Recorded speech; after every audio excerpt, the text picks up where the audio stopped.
Hello Internet, welcome back to the Fast Travel Lounge. You're listening to episode 112. My name is Patrick, I'm joined by Saif, say hi. Yellow. And Steve, say hi. Yabba dabba doo. I'm ready to see you. Pitiful. Pitiful opening. What's at least it was the better end than game just plan slow. there, man? I love it when you guys talk at the same time. Yo, what? How about you talk to D's nuts? I see that Steve is taking no prisoners. Pitiful opening. We should start again. Well, as much fun as it would be to start again, here we are committing to the bit by continuing to move forwards anyway. Why don't we try and save this absolute trash fire of an intro with, Seth, you have some Steamcharts for us. I do. I have two, in fact. We're going to get into it a little later with How come you get two Steamcharts? Because you're a very special boy and you deserve it. Ooh, thanks, Dad. Anyway, so we're going to get into it a little later with the news section, but Helldivers 2 wasn't looking so good this past month, so I decided to go over when was it, like earlier this month, they made some bad oopsie whoopsies, and I wanted to see how that affected the player base. Since they made that announcement, what do you think is the highest player peak, and what do you think is the lowest player peak? I'll give you a range though. I'll give you a range. Fantastic. I love getting ranges wrong. The lowest, I'll give you around 10k to 40k, and highest, I'll give you about 80k to 130k. All right. Do you still want to go first, Pat? No. I always do. You know what they say, losers come second. I'm gonna guess, let's see, 25k minimum, 100k maximum. Actually, no, past month, they've been still riding the hype train. 120k max. 120k? Yeah, 20 to 120, there we go. 20 to 120. I'll do 30k minimum, 110k max. You know what? 115 max. 120,001. No, 115k. Okay, so Pat's guess, just to repeat for the audience, his low guess is 20,000 and his high guess is 120,000. Steven's guess for low is 30,000, his high guess is 115,000. You both get 1 point each. Pat was the winner for the low guess. The peak for that was 28,000, so he was the closest without going over. And the highest peak was 119,000. Son of a bitch. So Steven wins without going over. We win, baby. We win. You know what? Steamcharts are dumb, so we're going to move on. No. There's still one more to go. This is the tiebreaker round. Yeah, right. What's the tiebreaker? Ghost of Tsushima just came out. I think the last big Sony game that came out on Steam that did good was God of War. So I'm comparing these two. 2. Well, Helldivers 2 is a multiplayer game. I'm going by the single player ones. So I just want you guys to say which one do you think is higher, and bonus points if you can guess by how much of a difference there is between the players. Ooh. I'm going to guess most people that wanted to play God of War already did so on PlayStation, so I'm going to say Ghosts is higher. You want like by how much more, or just or just like the value? By how much more? I'll give another range. Let's say between 1,000 and 15,000. 1,000. Get fucked, Steve. Fuck you, dog. I also reckon. Actually, God of War had a lot of hype around it. I'm going to go with God of War, and I'm going to say 6.9 thousand. Oh, I should have said 15, you coward. So Steven is wrong on both counts. Ghost is higher, and it's by it's less than 4,000 barely. Silly, God of War comes in at 73.5 thousand, and Ghost of Tsushima comes at just over 77,000. As a max, that's doing pretty well. That's doing very well, considering, it's been out on PlayStation for like a quadrillion years. Good on it. But yeah, so this week's Steamcharts winner is Patrick. Won Steamcharts? You beat me last time. Eat fucking shit, Seth. You're shit. You don't know anything about Steamcharts. I'm the king. Wow, here we go. Stephen King, everyone. Keep your kids away.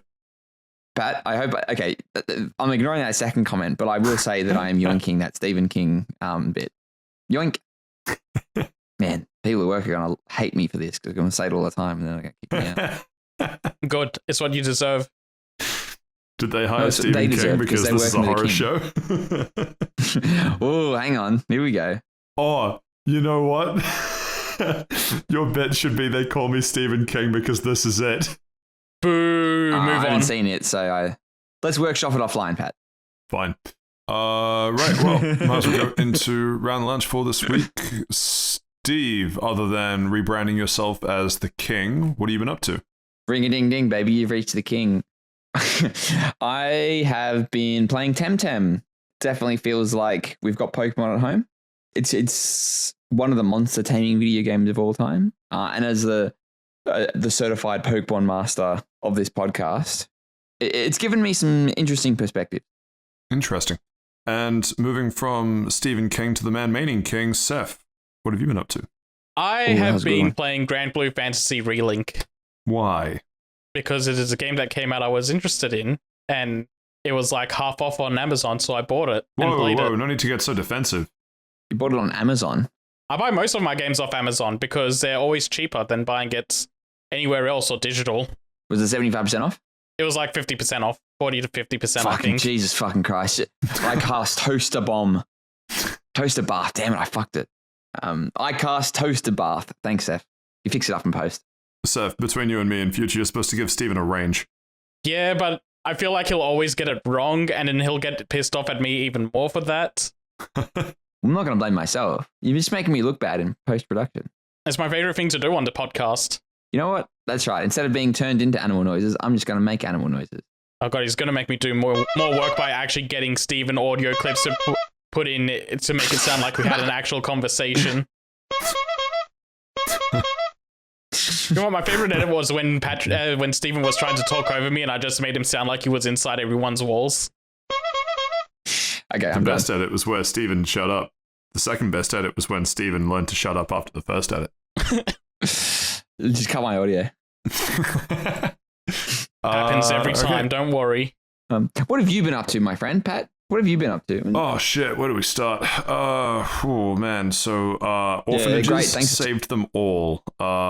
World peace, forget about it. We got them. Now, I actually was competing in the 48-hour film festival this past weekend. Oh, cool. I love hearing these stories about you. Oh, man. I forgot it was that time of year. It didn't run last year, so you know what? We're going to move on from did that. I swear? No, it did not, which was a big shame because it's something that I look forward to every year, which meant that I have, for about, I think, 3 or 4 weeks in a row now, gotten to the point, like, looked forward to the weekend and gone, this is the weekend where I watch the Fallout TV series. And then every weekend there is just something that's like, oh yeah, here's that thing on that takes up my entire weekend. Like last weekend was me going to Wellington to pick up all the gear for the 48-hour film festival. and then actually doing it. Wait, not last weekend. The weekend before was getting all the gear to compete. Last weekend. Weekend just gone. Very fun though, very fun. Definitely the best film we've ever done. Actually, quietly confident we might make it through the heats this year. We'll see. And if people wanted to, is there a voting system?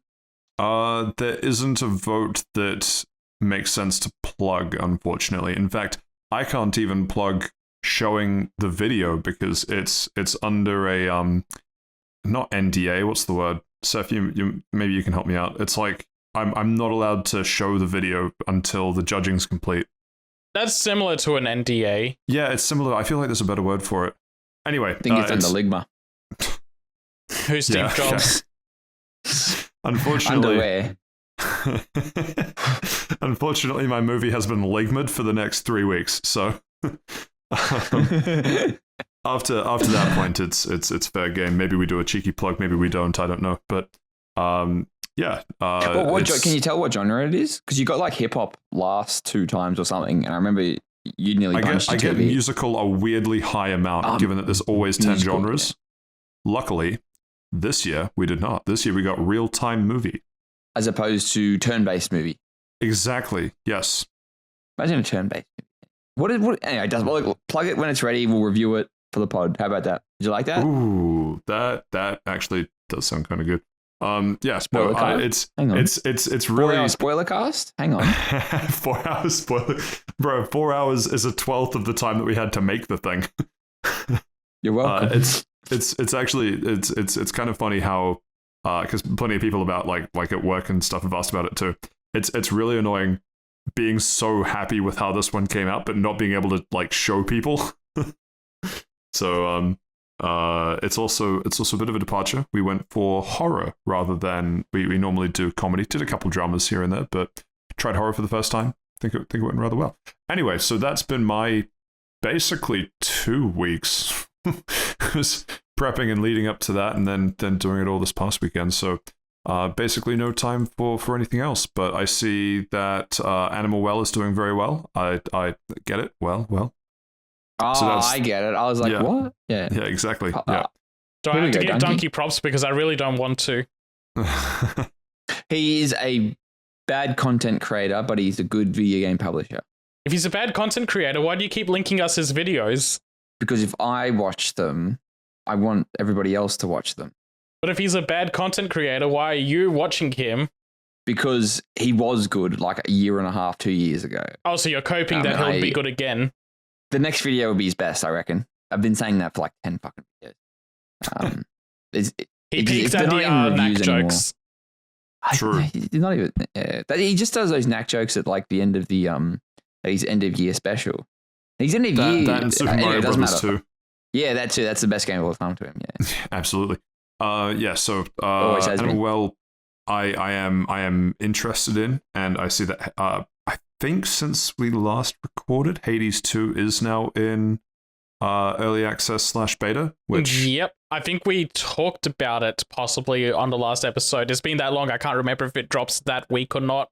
Yeah, so either way, I haven't been able to play it, but I plan on it. I just don't know when I will find the time. So the only video games that I have been playing, did another couple Balatro runs, and playing way too much, and actually, I guess, surprised, because I don't think I've mentioned this in the group chat, but I have completed the Monster Hunter Now Battle Pass. Oh, yay. Oh, Nice. fire. Good on you. And there is roughly a month left of time to complete the Battle Pass. I have about 10 days left to complete the Tekken 1. I don't have any battle passes at the moment, but no, that's. Did you have to pay for the battle pass? How's it work, Pat? It's one of the freemium ones, so could do it for free. Right on. Could pay. So Cool, great to hear. We'd love to hear it. Obviously, it's still a good game then. there's a fat load of updates and discussion that I think I keep hinting at, but never really find the time to properly get my thoughts in order in terms of where things are at with Monster Hunter now. But all very Actually, interesting. wait a minute. Going back to Animal Well, it's not on Xbox, so I hate it. Oh, Donkey based? No, Donkey cringe. well, That's all I have to anyway, say why about don't that. we talk about Granblue? Granblue? Sure. As everyone knows, because it is a massive game that makes billions of dollars a year, Granblue is a mobile gacha game. And they use that mobile gacha money from all those whales to make an actual real video game on PlayStation and PC. No Xbox, I'm sorry, Stephen. Man, it's Xbox truly are the most oppressed people. This game was announced right before Final Fantasy 15 came out to give people a time of reference, like 2016, I think it was. And it was kind of in development hell, in a sense. Originally, it was being made by Platinum Games, and then Sly Games took it away from them. And I think they essentially started over, or they just they kept cooking the game without them. And there's also a distinct possibility that they took all the Platinum Games developers that were working on the game and poached them to go into a new Sly Games office that they opened up where Platinum Games is. So all sorts of... Wait, hang on. So they're right next to Platinum Games? Sorry? In the same city. I don't know. Possibly the same building. I haven't looked that deep into it. Okay. And yeah, going through the credits, there are like a bunch of old Platinum Games developers that are still on this game. So it seems like they were just poached to stay on this game for the few years that it's been. That time was pretty well spent. So this is an action RPG, and you're always in a party of 4. The thing that kind of upsets me a little bit is that you can only control one character at a time. There's no like hot swapping in the middle of a mission. Once you're locked into a character for a mission, you're stuck with them. That's because this game has a Monster Hunter style online system. Go on. Like I said, you load into a mission and that's what you kind of do. Like you do like protect the points missions, or you do big hunt this monster style missions, and it's just like a big boss fight where your RPG build matters a lot. I could see how this is very fun. I haven't gotten into it just yet. I've been doing a lot of the single player stuff at the moment, and I'm in the post game right now. I've heard that like once you finish a post game, that's when it really opens up to no, you actually need to do multiplayer now to do these quests. Just doing them by yourself with a level 100 party doesn't actually cut it. You need people to actually be there because the CPU isn't smart enough to deal with it. So yeah, slight disappointment is in that you can't switch your characters on the fly, but it makes sense for what they're doing. Where it's like that Monster Hunter style thing where it's like, oh no, all 4 of these characters are meant to be controlled by singular people. Even within that, though, like it was a really good quality of life upgrade that Monster Hunter World, I want to say, introduced being able to like swap equipment in like the camp, like the home base type thing. Yeah, that one's a good one. It would have been nice to be like, oh, I'm in a bit of a downtime, so let me switch out. Like, I get it for like the boss fight ones because you're just in like a boss arena fighting them. But on the more like, oh, let's go run through a level or go through the story chapters type of stuff, it would have been nice to be able to swap out. It could have used those sort of quality of life features. Like, this is a good game. Very good first attempt at doing a console RPG. It comes up short in a few places, but not like massively short. Hang on, wait. So this is like, this is like an RPG. It's not like a fighting game. No, this is an RPG. Granblue, Granblue's done a fighting game, and this is like the actual. Let's get people into the RPG side of the series. Okay. Sorry, because I heard about the other one. I just assumed it was a 2D fighter. No, never mind. Sorry, play on. Is it? You know what they say about assume? Makes an ass out of these nuts. You know what? That's better. We'll go with that now. Yeah, thanks, man. Don't call me Stephen King for nothing. But yeah, something that I really like is that all the characters are fairly simple to get into, but there's a lot of characters in the game, so by making them all simple, they've made the gameplay styles very diverse. So best way I can like give an example is that in your first party of 6 characters that you can choose from, you've got 2 characters with guns. One of them plays in like a rapid fire, I'm going to keep shooting to fill up my heat gauge, and filling up my heat gauge will make my special abilities all more powerful. And then the other guy uses his gun just kind of as I'm going to, I can get close and punch people, I can stay far away and shoot people, or I can throw grenades at people and then shoot them with my gun to set them off and do massive area of effects damage. So they make them all like, even with the same weapon types, they make them diverse, which is a lot of fun. And even within like, oh, I got sword characters, they make the sword characters all fight in different ways. They're all matching different types of playstyles that you might want to prefer over other types of characters. And I can't believe all of those sword characters got added to Smash. Oh, good, finally. We need more sword fighting characters in Smash. Is this a turn-based game? No, this is action. Okay, cool, wonderful. Yeah, just want to confirm. How does it manage the equipment? Because I also know that like RPG, especially our good friends from Japan that make RPGs. See, I didn't use the slur this time. Does the equipment kind of just change on the? What am I trying to say here? Does the equipment have a different appearance, or does everybody have a set appearance, and it's just the equipment is just the numbers going up? I'm glad you asked. There's not really much of an equipment system. There's a what? There's swapping out weapons, and different weapons have different skins and different uses. So like there'll be ones that are better at stunning enemies. There's ones that are better at defending. Ones that are better at just like doing DPS.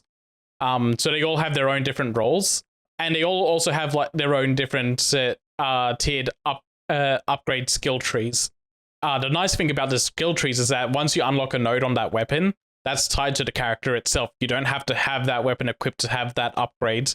So like the first tier of every weapon is like, oh, let's increase your HP by like 200, and you put that across like 3 weapons, your character permanently has upgraded extra 600 hit points instead of having to have like one of those weapons on to have that extra 200. But yeah, everyone just has... That sounds awful, to be honest. Sorry, man, that sounds awful. Why would that be awful? Oh, maybe simple. Maybe it's one of those things 'cause I haven't played the game. Maybe it just seems a bit too simple. I think having the stats tied to the character is a lot nicer because it makes it having to choose between all of those different types of weapons. Going, I really like having this extra attack power, but I don't like the weapon skin. It takes out that sort of element of it. Yeah, okay, I can sort of see that. It makes it more of a skill-based game rather than a. I don't know. Maybe yeah. The way the builds come in is more for like these little upgrade slots that they put into your character. So it's all these little things like, hey, here's your HP up skill or attack up skill or regen up skill, and you can mix and match certain things like that. So you can have a character that's very oriented towards, I'm going to keep draining my own HP to do big damage, but then on every attack, I'm draining enemy health and regaining it at a significant rate. So it's like a big tug of war between the HP bar but going down and then back up. And that's where the kind of like equipment system comes in. It's all about like putting in these skill slots to build your character specific ways. Okay, that sounds reasonable, I think is the right word. Yeah, but that's all end game stuff I haven't touched completely yet. I've just kind of gone through the story. Story's relatively short. It's about like 15 to 20 hours. You can probably get through it faster. I like it. It's a bit weird though, because this was meant to be like the Granblue game to get people like, on one hand, they made it so that people that are already fans of Granblue get something new out of it, but it's also like a good entry point for people that haven't played Granblue. So it doesn't start the story from the beginning of the Granblue storyline for the people. So like the people that have played Granblue before on mobile aren't just repeating the same events again that they've played on the mobile game and then watched on the anime.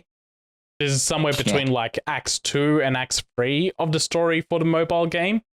So it's somewhere nebulous in the middle of the storyline that this is all self-contained. So you're not missing out of anything if you haven't played the mobile game, and you're just getting something new if you haven't played it.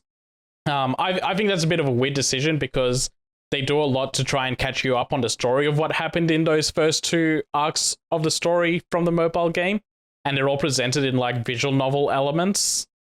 And from what they show in those, what they talk about in those visual novel elements, it sounds like it would have been a fine standard RPG storyline that they would have done. It would sound like it would have been an interesting game to go through and do in like this game style of cinematics and gameplay. So I'm a little confused why they did. Well, I'm not confused why they didn't do that. I'm just kind of disappointed a little bit that they didn't start from the beginning. Yeah, it's probably a. Do you reckon it's a budget? Does the visual novel elements, do they look like budget? Fairly budget, but I don't think it's for a budget reason. It's for that we still want the old fans of this series to come in and get something new out of it, so we're doing something completely different. Okay. Yeah. And then by making it self-contained, you're not scaring off people from coming in and giving it a try anyway. Yeah, I can see that. Something that's also fairly nice is that it's pretty set-piece heavy. Like, every chapter of the game has a big set-piece moment associated with it, but it's not like Uncharted set pieces where it's just like you hold the analog stick while things explode around you. It's all elements that you're actually engaging with. So one that's fairly, I'm trying to think of an example without giving too much away of like spoilers, but there's one that's probably around the middle of the game. It's a big boss fight and they start off with like, oh hey, it's a massive thing, you're not going to be able to attack it like normally. So you got to use these turrets to like break down its legs, and then you go from its legs, like start climbing up it, and then you finally reach the head, and you're doing a boss fight up there, and then more things happen, and it uses a sense of scale for that fight really well. I see.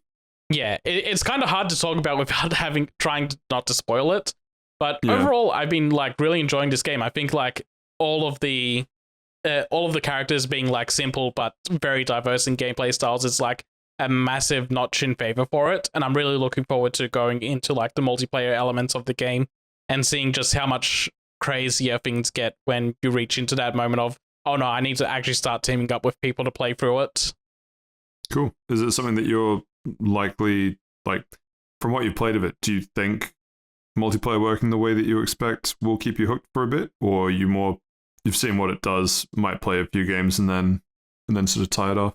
I can see it being getting its hooks into me from seeing other people's reactions to the game.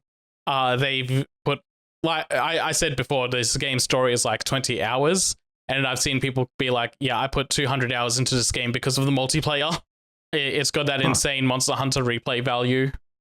Well, the insane Monster Hunter replay value is just the desire sensor choosing not to show any sign of weakness or compromise for the first 10 hunts. Yeah, I don't know how the desire sensor is going to work in this. I think it'll all be tied to, I want to make my character stronger and do this specific build, but it won't drop the specific material I need. But yeah, fun game. Not a high recommend, but I do recommend people check it out. I got it fairly cheap, so I'm pretty happy with the price I got it at.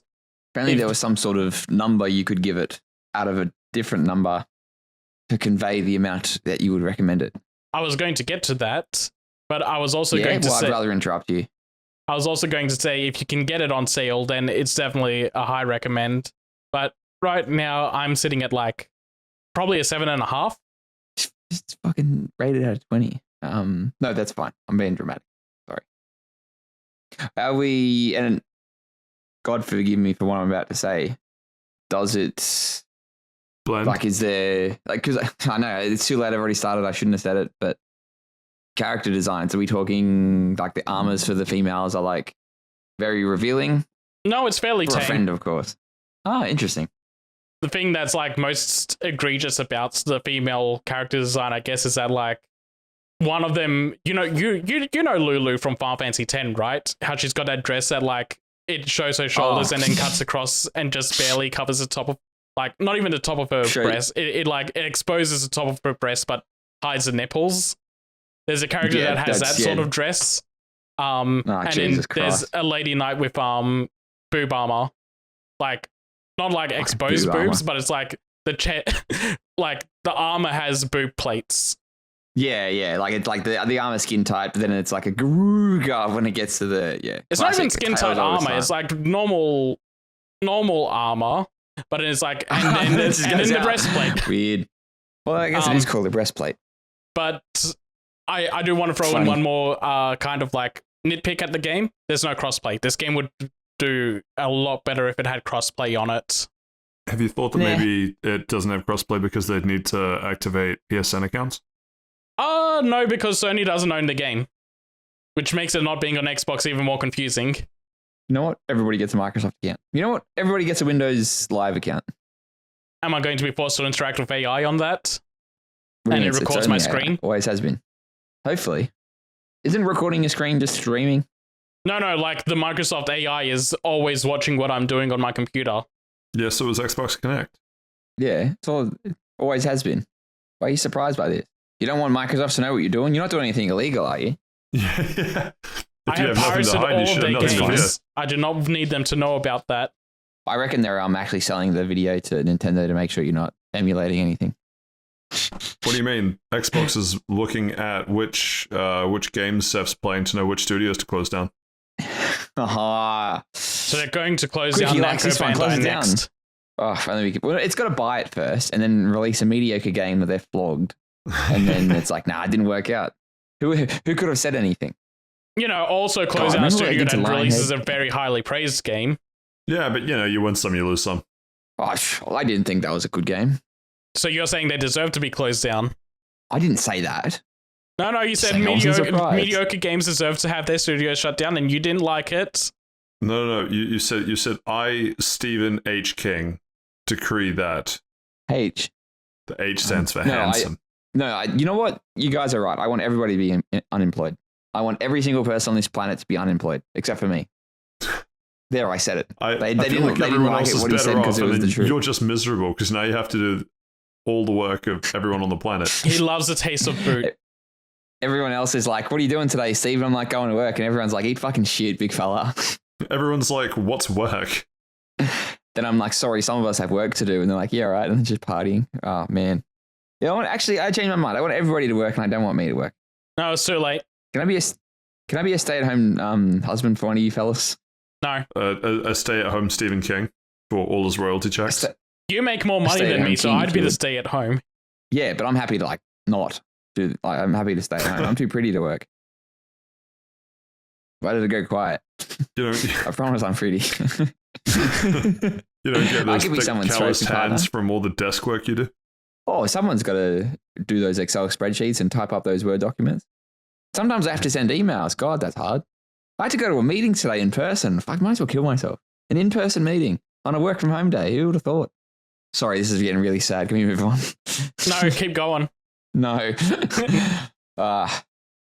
Don't worry, we'll toss down the bathtub toast a smoke bomb. It's a flash grenade. It's a stun grenade. Anyway, cool. Well, we will move on from Granblue. Thank you, Saif. And why don't we go to Tem Tem? I thought about trying to find some sort of Tem Tem. Funny thing to say about Tem Tem. Couldn't. If you say it backwards, it's met. That's all I got. Yeah, maybe don't quit your day job, big fella. Well, I can't because you've cursed everyone to eternal 0% unemployment till the end of time in exchange for you never having to work again. No, I said it was too late. He's only cursed himself to that. God, what a fucking monkey's paw. Jesus Christ. Both of those are just... You know what? Anyway, it doesn't matter. Tem Tem, video games. You know what? It doesn't matter what reality that is because in either reality, Xbox still closes down another studio. But then the people aren't unemployed. They're just... Anyway, it doesn't matter. Tem Tem.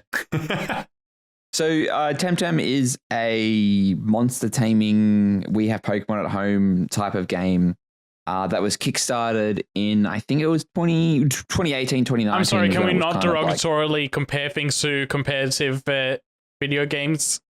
There is no way to talk about this game without fucking talking about Pokemon. It is... I'm sorry, but it's in our contract that you can't. Yeah, well, I didn't see that contract. I can't read. Remember? True. I do the writing. I'm Stephen King, not Stephen Reader. Dude, he's the reason why everyone else has jobs and he doesn't. Reading. Stay in school, kids.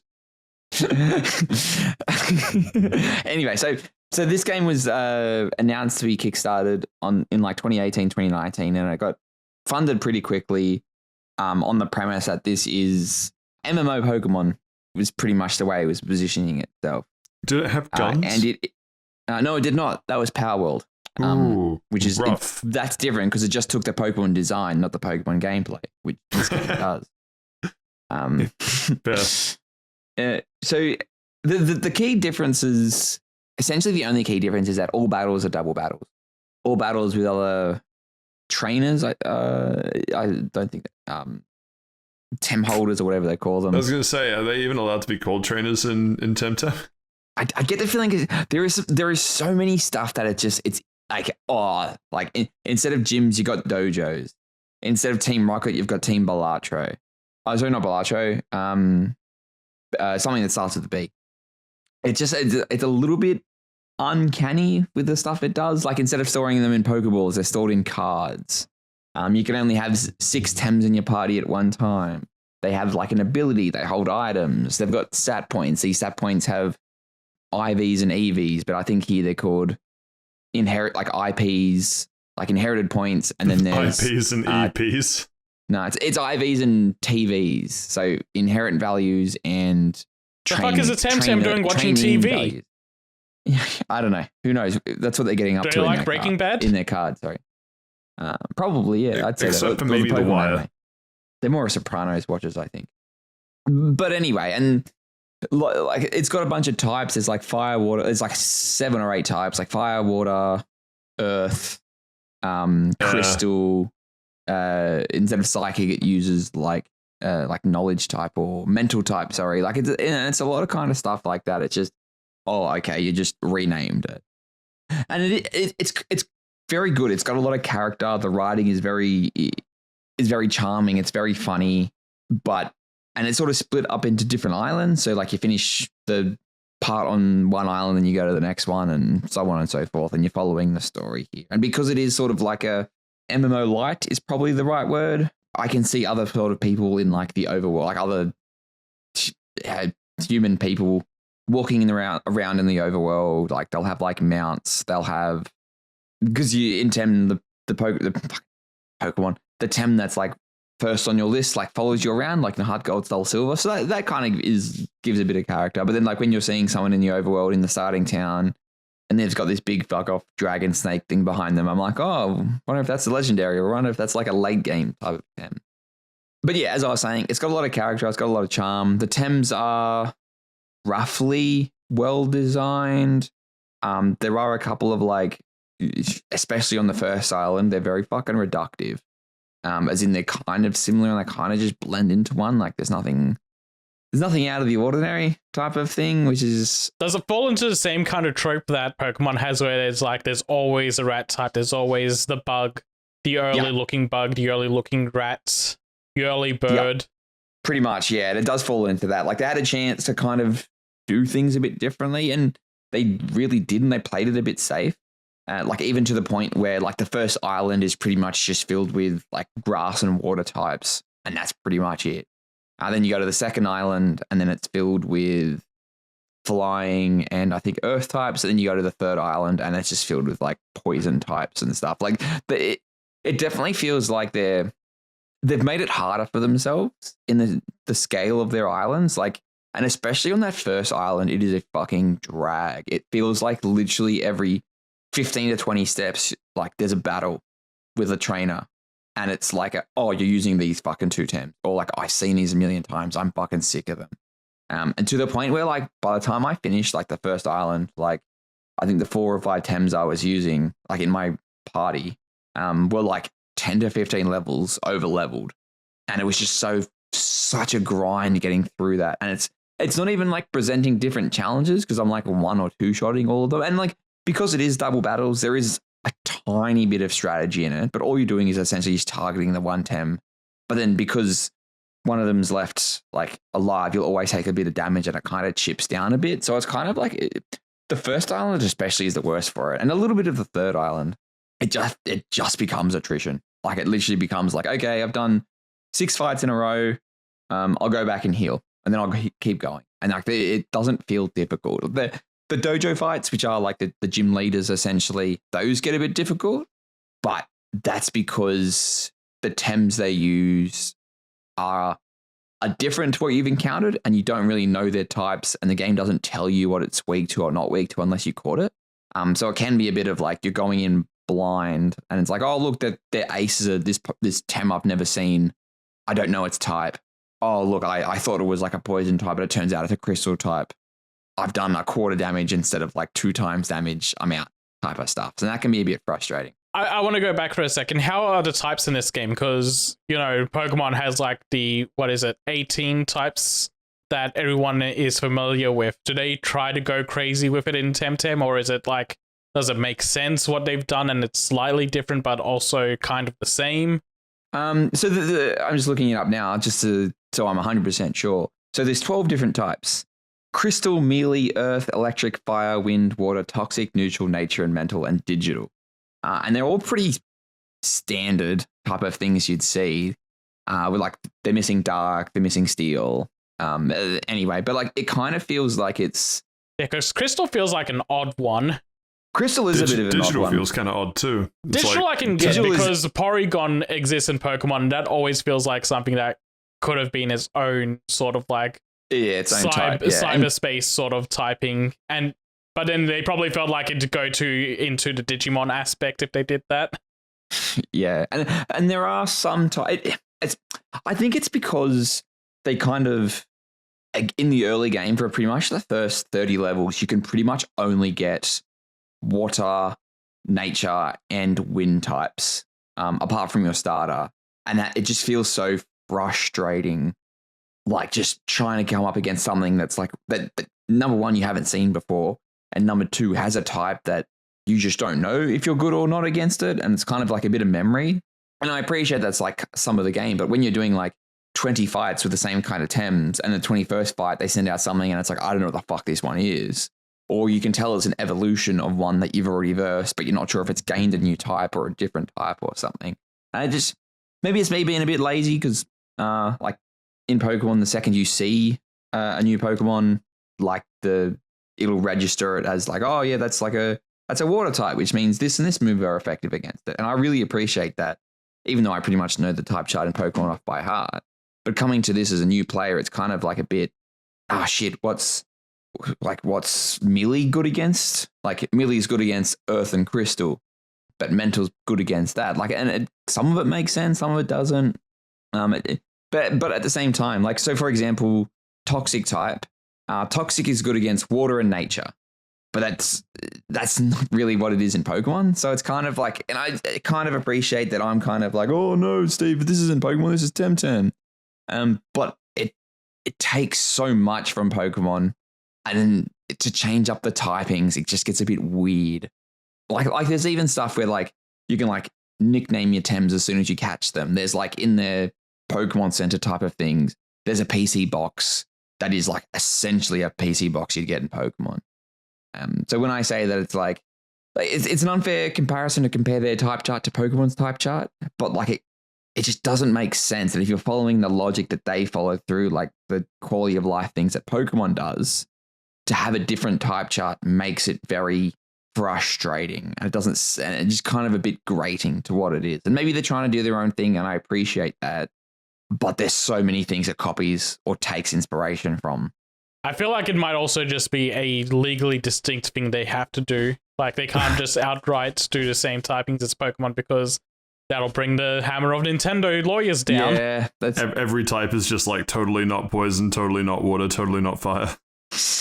Well, you don't even have to do that. Like, I can appreciate that, like, Pokemon's got, like, 17, 18 types now. You can, like, cut that down into 12 and then have roughly the same kind of chart, the interactions. I'm not sure what, in terms of balance, what that does. And this kind of, it does seem a little bit, the type chart does seem balanced. I'm not saying it's not balanced. It's the availability of Tems you get that make it unbalanced. Yeah, it sounds like it's a Gen. It sounds like the problem Pokemon hasn't had since Gen 5. Because Gen 5 was very limited when you were going through the early game and then slowly opened up more. And then they kind of realized that was a bad idea and opened it back up. Like, even Gen 1 didn't really have that problem because you go into Viridian Forest and it's like, here's bugs, here's flying, there's an electric that's a rare encounter. And then you walk out and then it's like a Mankey that's like a fighting type, or you get like a Nidoran, male or female, and they're poison types. Like it introduces like a little bit of variety. Yeah, they're like right next to the forest. Yeah, and with this one, it just feels a bit frustrating. Like, look, I will say that maybe there are rare encounters that like I didn't kind of see, and that's why I didn't encounter like different types. But there's no way to, because you get like it's called a Tem deck, I think is what their version of the Pokedex is called. And from what I can see, maybe because I'm 20 hours into it, I haven't finished the story yet. But there is no way in the Tem deck to see where other Tems can be found. So there was this one thing that I thought would look really cool. I'm like, cool, do I get that on this island? So I looked at, there's no way that I can tell to find it without going online and kind of like spoiling it. And that's kind of a bit frustrating as well, especially when you're in the first island and you're like, oh, I've got 3 nature types and 2 wind types. I need something else. And it's like, don't know where else to find that kind of stuff. So that is a bit frustrating. Oh, and another thing, and this is just aggravating as well, because the game doesn't really tell you this. It's because like there's obviously like a level mechanic system, Tems level up and that kind of stuff, and Tems evolve, but they only evolve after a certain amount of levels with you. So, for example, let's say like there's this platypus. Oh, I get it.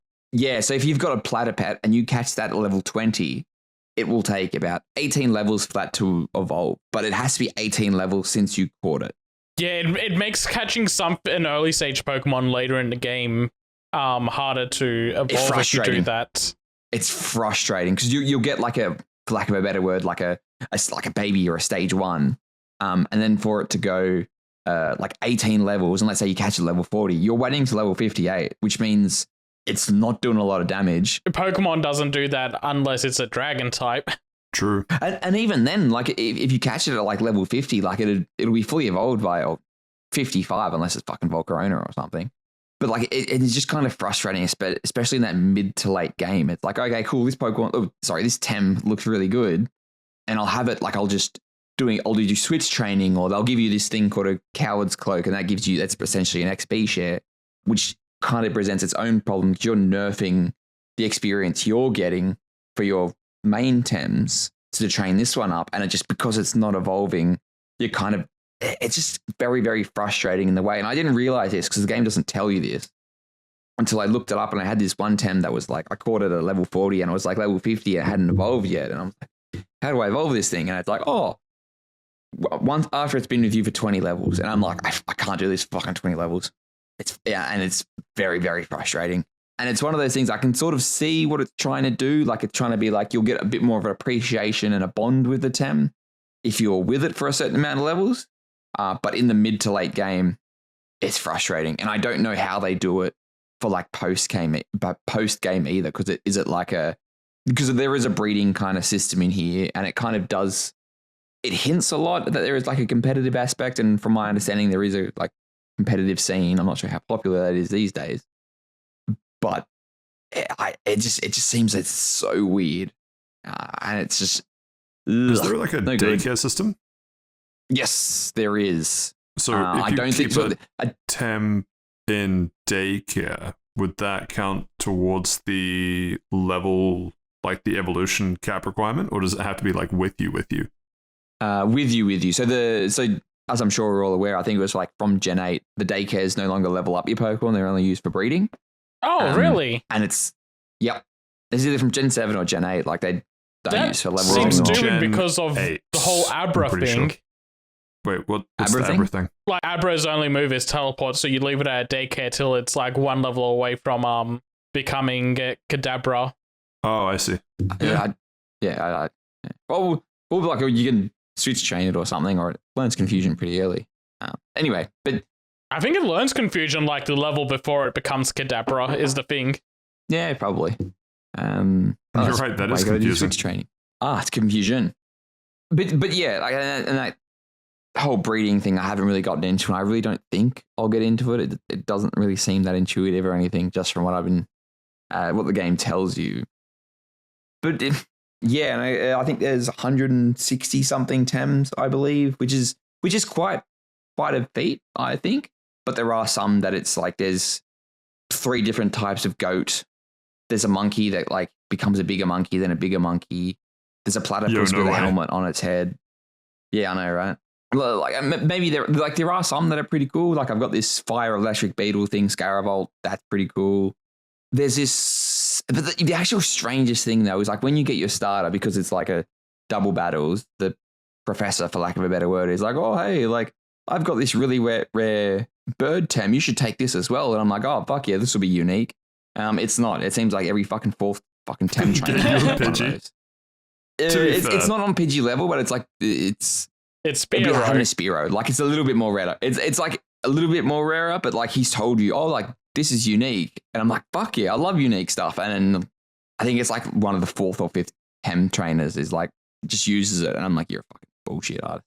If I was a professor of any of that sort of thing in a small town where, clearly some life choices have been made that maybe I didn't make it, and so now my days are filled with just vibing in a small town, and then some uppity young punk 12-year-old's like, I want to go on an adventure, I'd absolutely prank them by saying, hey, here's this real like magical Pokemon that you probably haven't seen, and just hand them a Zubat. It reminds me of the old I don't know what exactly it was, but it was like Pokemon manual sort of stuff.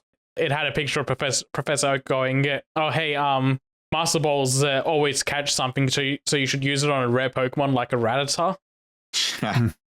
But yeah, like it's like I have been shitting on this game for a bit, and I feel like the way this game I thought was going to be, I thought it would be taking all the problems with Pokemon and fixing it, and it doesn't. It wears its inspiration very heavy on its sleeve, and I appreciate that. But in its way to do unique spins, it creates its own issues. Like the pacing issues in the story are pretty rough. Especially that first island is like so, like you could probably cut off, like make that the first island a quarter or a half of what it is, and it'd be much pleasant. Like look, I never drop games. I finish all my games that I start. But it was just such a fucking grind. Holy shit. Like I'm getting more into it now, but there definitely feels like there's a problem with the Tems that are available. Like I think I've only got one mental Tem, which kind of but a mental Tem is it's like super effective against like half of my team. Just the way the type matchups work and what it gives me and what I want to use versus what I think is cool. Maybe that does get resolved a bit later and that kind of opens up. But then you hit that issue of, if I want to change my team, I can't just like catch a late game Pokemon and give it a rare candy to evolve it. It's got to hang around me for fucking 18 levels. Just like children. Maybe that is, yeah. Well, maybe that's fixed with like an item or something. But like, why have the item? Yeah. It just makes its own frustrations, and it's kind of like frustrating because of what it's trying to do and what it's inspired by. But overall, so I know the answer to this because of how the conversation has been going for the last 20 minutes. But also, I need to be an asshole and ask a question anyway. So you've been going after Temtem ever since the first episode of this podcast. You've been all in on it, going, I can't wait to play Temtem. Temtem is coming to Xbox any day now. Now that you've played it yourself, has it lived up to your expectations ever since episode 1? I think my expectations were too high. I think I look, as someone who studied marketing at uni, I'm very well of the tricks they use. But I'll be the first person to say I fell for those tricks. I think I was a bit too excited with it being self-aware that it was a Pokemon inspiration, like very, very heavily inspired Pokemon. Like it wasn't trying to do something different like what Cassette Beast did. It heavily marketed itself as being the game you would play if you were into competitive Pokemon. Yeah, or even the game it's like, I'm sick of the babiness of Pokemon. I want to try something. Something a bit different, something a bit more harder, something a bit more adult. And I don't think it gets that. Does not really get that at all. Maybe, look, it's a hard thing to say because I'm like 20, 25 hours into the game. I know it's a 40-hour story, which is a bit too long, like maybe half it. Like just length for the sake of length is no bueno. Maybe it does change a bit when you get to competitive and there's post-game stuff. But factoring in the MMO element, like there's a lot of different outfits you can wear, different mounts you can use, and different effects that your Tem cards can have when they send out Tems. But because of that, it has like 3 different player currencies, I think, which is pretty hard to think about because seeing as I like bought the game and then to be like, it's got premium currencies and it's got like a premium battle pass and a freemium pass. But at the same time, I was never going to interact with that anyway. I'm not the target audience for that. But yeah, like it's, I don't know, 6 out of 10, I reckon. Like I also apparently from what I've been reading online, the Switch version is like 2-minute loading times, like it's dog shit. Oh, Jesus Christ. Yeah, like, and even like on my Xbox Series X, it's not crashing, but like it'll load from a battle out and it will like the loading screen will go for like 10 seconds, which is like not long, but like it's longer than pretty much any other game I've like played recently. Like even Starfield, we can shit on those loading times. Those loading times are like 5 seconds on the Series X. Yeah, I shit on the Kingdom Hearts 3 loading times a lot because those were because you played on the PS4, wasn't it? PS4 Pro. So they were slightly shorter, but they were still too long. Yeah. Yeah, but like the Temtem ones are just infrequent. Like it won't be like every battle, it'll be like every couple of it's loading big zone chunks sort of thing. But even then, like 2 minutes is pretty long because I don't think Arceus or Scarlet and Violet take that long to load their games. No, they don't. So from what I've been reading online about the Switch one, it's one part loading it in, one part connecting, like talking to the server. Talking to the server can take a lot of time. A lot of fighting games have that problem at the moment where you go to the main menu, you hit, press A to take me to the like proper main menu. And it's like, we're connecting to the server. We're connecting to the server. Still connecting to the server a minute and a half later. Trust me, bro. Connection. It's still coming. Always has been. But yeah, like it's. I'm glad I only paid like $20 for it. Like if I was very hyped for this. I nearly backed it on Kickstarter, but I think they'd already met their goals and I think it was like lockdown or something when I found out about it. So I didn't end up getting it. But like, I'm glad. It's worth the 2025. And then maybe I'm just thinking of this game too much with my Pokemon lenses on. But I'm just thinking like. But they wanted you to think of that. They wanted this to be the competitive Pokemon replacer. Yeah, and there's unless the post game dramatically changes things and makes things a lot different and easier. And half of the fun about a Pokemon game, like I'm not going to say like the stories are the best in the world, but think of like Ruby, Sapphire, Emerald. Like it's got a lot of moments. It's got a lot of. It just doesn't. Its pacing is a lot better. Pretty much every Pokemon game is a lot better pacing than. Even Sun and Moon? Like Temtem, especially at the start. Sun and Moon just struggles from like something that has been called to me JDS, Japanese Dialogue Syndrome. Even that aside, the beginning is way too hand-holdy. Yeah, that's true. It feels like Sun and Moon doesn't really get going until you meet Guzma for the first time in that area that looks like it's inspired by Johto. See, I went you off the. But anyway, doesn't matter. Does not matter in the slightest. Yeah, 6 out of 10. That's my final offer. Maybe I'll come back and talk about it after I do the post game stuff. If there's a post game, I own the game on Steam. I should give it a go.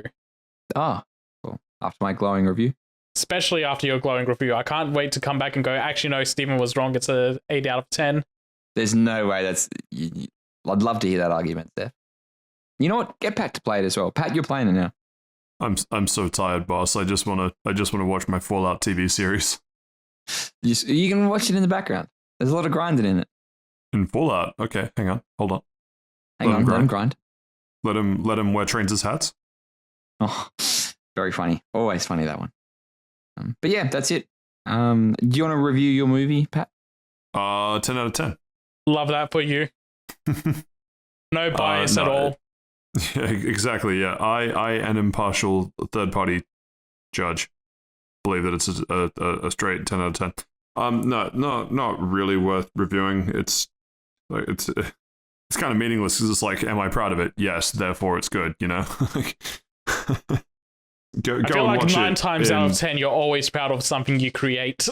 You'd be surprised. That's why I say 9 times out of 10. It's not a 100% guarantee. True, but I guess that's why you have to have multiple kids, right? I didn't say it had to be kids. Your kid could be a disappointment, but the movie you made is great. Now we're getting somewhere. No, I probably will review it, especially if I either get a review on it or if there's other kind of feedback from how the heats go or something, then I will definitely feed that back. But no, for now, I suspect I probably won't be doing much of a review. So with that in mind, we've finished part 1 for the week. Thank you to you both as always. We get to move on to part 2 for this week, which is of course the news. Now, Steve might call himself a king, and he would be undisputed in that, but he's also a fan of Undisputed, the boxing sim. We have a release date for it, October 11th. Steve, you excited? Yeah, very excited. Everybody may be well aware that I am, I'm not going to say I'm close to Muhammad Ali. In fact, I'm quite better than him. But like Undisputed is a boxing kind of simulator game. It's kind of in the era of like Fight Night was, where EA used to do actually good games in the late 2010s. In the late 2000s. But yeah, it's been in early access for the last 3 years. I've been following its sort of development, and it's people that play boxing simulation games know what they want. And also, like Tem, this is one of the first games you talked about on the podcast. It is, yeah. Everything's coming full circle. Yeah, because I was playing Fight Night 2008 when we first started recording, way back in 2001. So when you play this as a sim, does your character also have to get a concussion, or is that just devoid of the realism? No. Your character doesn't get a concussion because you're always winning because you're doing the head slips and you jab, bah, bah, bah, bah, bah, bah, bah. But yeah, I'm looking forward to it. Am I looking forward enough to actually buy the game at full price? Absolutely fucking not. No way. I'd rather kill myself. But at the same time, I'm very excited for this game, and it's coming to PC, Xbox, and the PlayStation 4. I'm actually very interested to sort of see how this releases. Yeah, I'm interested to see if like, don't be like this, you guys, but like if like the mainstream gaming review sites kind of picks it up, because it is a very, very fucking niche genre as well. And there's no other game sort of like it within the last like 10 or 15 years. So very excited to see where it goes. Yeah, I don't think as many review sites will pick it up since it's not being published by EA. Like, it's not a fight night, so it'll fall under the radar for a lot of sites. Like, it is, published by Steel Series. Steel City. No, it's published by PlayOn and developed by Steel City Interactive. As IGN very famously put it, not every game is worth their time to review. You mean not every game is worth giving a 7 to? Too much water. Maybe they cut back on the water. Oh, 20% off. 47 Australian dollar dues. Well, you know what else is 47 Australian dollar dues? The girl reading this. Wow, okay, not going to engage that one. No, Stellar Blade has done well enough that they are already considering a PC version and a sequel. I don't remember, I think it was Saif $84 on the Australian Xbox Store. Fucking hell. Sorry, I was just looking at it. Anyway, Stellar Blade isn't on Xbox. What are you talking about? I'm talking about Undisputed still. Always has been. We moved on from that like 2 minutes ago. This is why I asked about the concussion. Jab. But yeah, Stellar Blade, right? That's not a boxing game, is it? It could be, if you put it in a box. Ooh, always has been. Never mind. Continue. Anyway, any insightful comment from, I guess, Saif, given that Steve seems to be content with just living his best concussion life? Getting it onto PC would be very nice, but it's nice to see that the game's done well enough to go, hey, maybe we should port it, and it's done well enough, maybe we'll do a sequel. I always like news like that. Good to see new IP does really well. Speaking of news we all love to see, a Stellar Blade burger, which looks, I'm going to go out on a limb and say, the most disgusting shade of teal for a burger bun I think I've ever seen. I mean, having a shade of teal for a burger bun in general is a pretty disgusting sight. I don't know. I feel like if I leave a burger out long enough, eventually I start getting that organic tealy sort of look, so... I think that's worse than the one that they're showing us now, honestly. It's bringing to mind that rotten crusty Krabby Patty from SpongeBob. Yes. Yep. This is more like the Pretty Patty. Pretty Patty. Does have a bit of blue waffle vibes as well. What? Pretty Patty. I thought you were going to say blue waffle. Yeah. No. I need to get this. There's one down. There's a gammy chicken down the road from my work, but I don't want to tell my work friends that I'm getting one because of a video game, especially one like Stellar Blade. Just go buy one and then say, "Oh no, they screwed up my order. I got the blue burger." Yeah. To give a bit of insight on what's going on, Gummy Chicken is doing a Stellar Blade promotion where I think it's like there's 5 giveaways to get a PlayStation, a Teal controller, and the game. And then they've just also got a bunch of digital copies of the game to give away.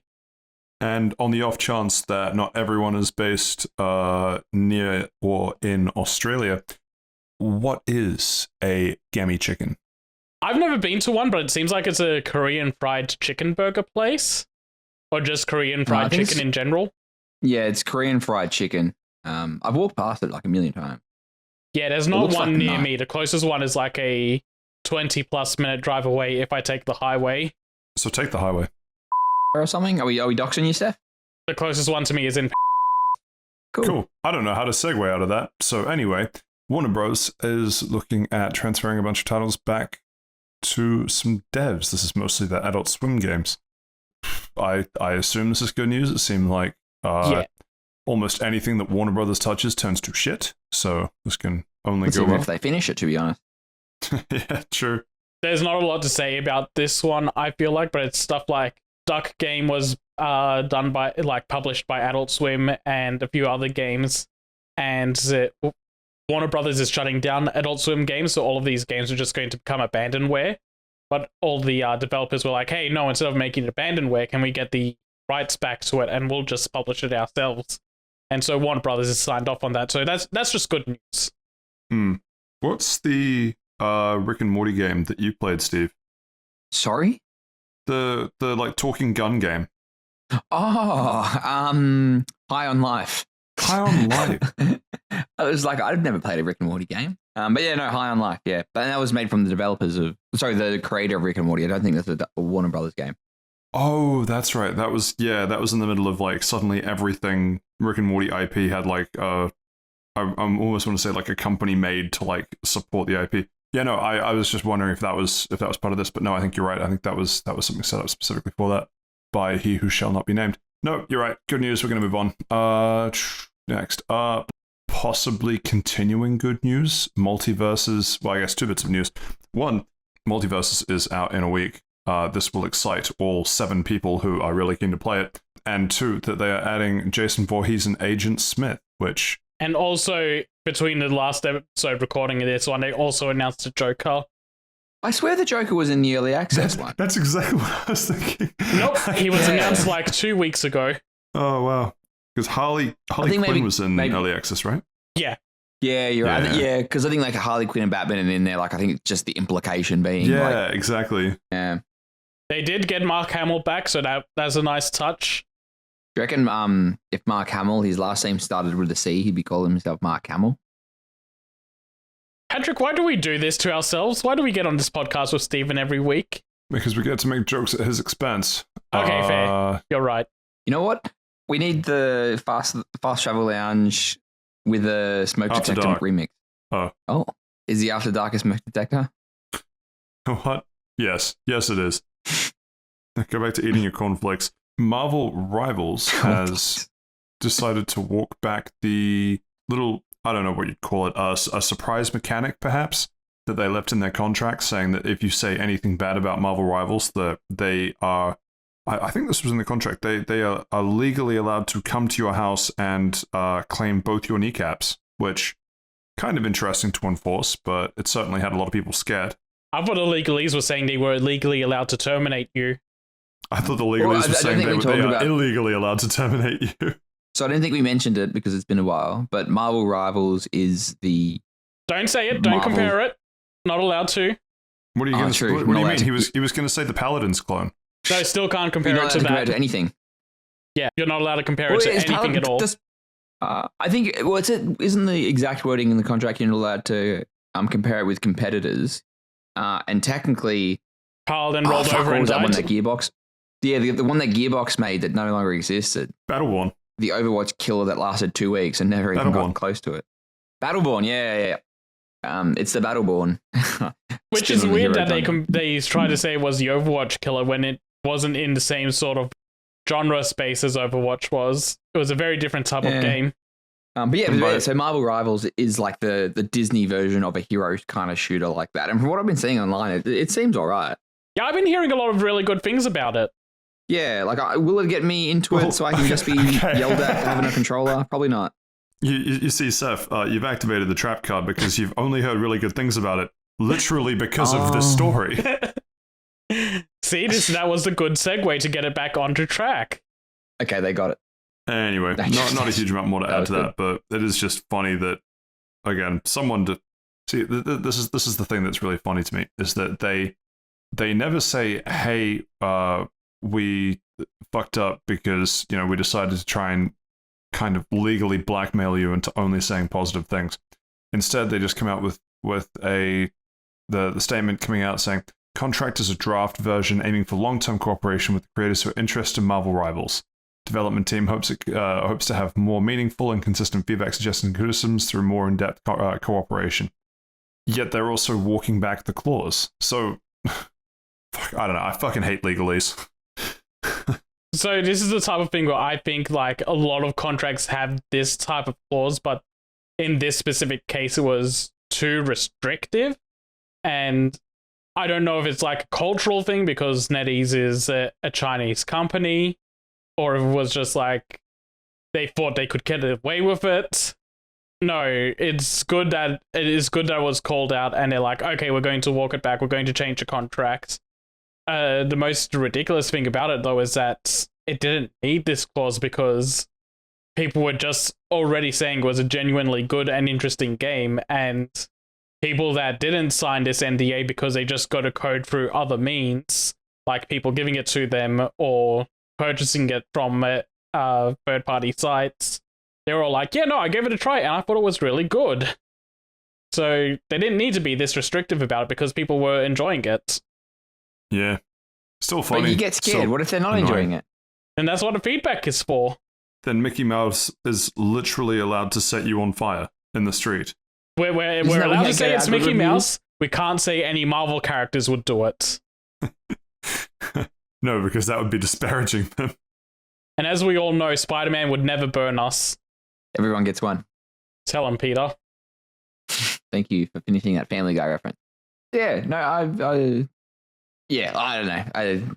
They didn't want bad publicity, but now they've got the bad publicity for it. So who fucking knows? Well, speaking of who fucking knows, the Dead Cells devs would like some clarity as to who fucking knows when Silksong's going to drop, because they say, and I quote, if Silksong's Shadow drops, I'm burning the whole thing down. This is after they were planning to release a bunch of news and...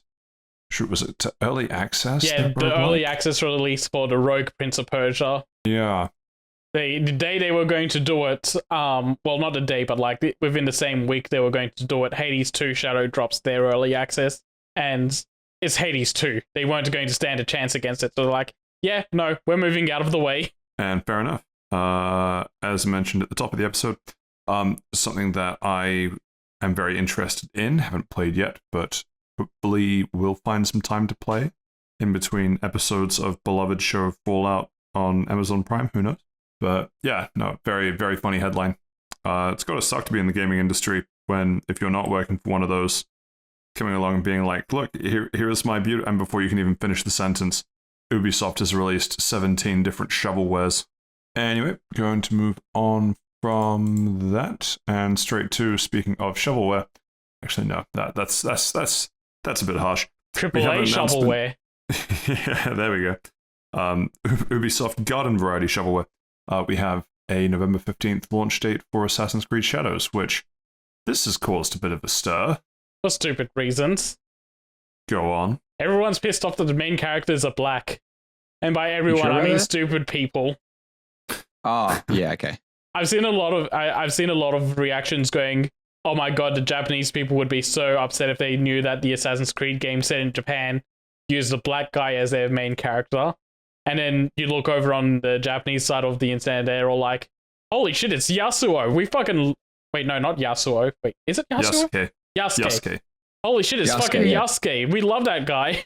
Of course they picked Yasuke to be the Assassin's Creed protagonist. I do also find it funny that on one hand they try to talk about how they really want historical accuracy, and then on the other, Assassin's Creed, which one introduced aliens? The first one. Revelations? No, 2 didn't introduce aliens. Technically the first one, because it had like the Apple of Eden and that had like weird magic powers, and then it ends kind of with the... Technically it's not aliens, it's a precursor civilization. Come on, Pat. Pick up your Assassin's Creed lore. Yeah, Assassin's Creed 2 had Minerva and Juno and all that, and they're treated like extraterrestrials. Oh, maybe they are extraterrestrials. It doesn't matter. It's I'll be honest, my lore isn't that good. But oh well. But yeah, it's very interesting having people whinge about historical accuracy in a fucking Assassin's Creed game, and no one fucking cares. Like it's like the setting's historically accurate, the events are not. Which has been the case forever in this series. Yeah. What do you mean? I want biblically accurate assassins in Japan, in feudal Japan Creed. Is that too hard to ask? I don't remember anyone complaining when Leonardo da Vinci was extra gay for Ezio. Or when Assassin's Creed 2 ends with a literal fist fight with the Pope. I could take him. Does the Pope in a fight, right? Get in a fist fight with the... yeah. Does the Pope fist fight an assassin? Well, no, he shits in the woods first, though, for extra power. Ah. The Pope made like 20 clones of himself to fight the assassin. We're going to move on. Actually, I guess... One quick thing is that the only like actual complaints I have about this is that like the promotional material is going, hey, you'll get to play as Yasuke and a female assassin, and it's just like... Oh, so you hate women? No. My point was going to be, guys, if you want to do a game where you play as a female assassin, Just make her the main character. You don't need to hide her as a weird secondary protagonist behind a male character. I don't know, man. All I'm hearing is that you really hate women. Always has been. I love the idea of people having to like grudgingly choose whether to play as a minority or a woman. That's what Not being Ubisoft happy wants with you to either. do. That's what I mean. Yeah, not being happy with either and then going and playing Skull and Bones and crying. Behold the circle of life. Something that I know nothing about.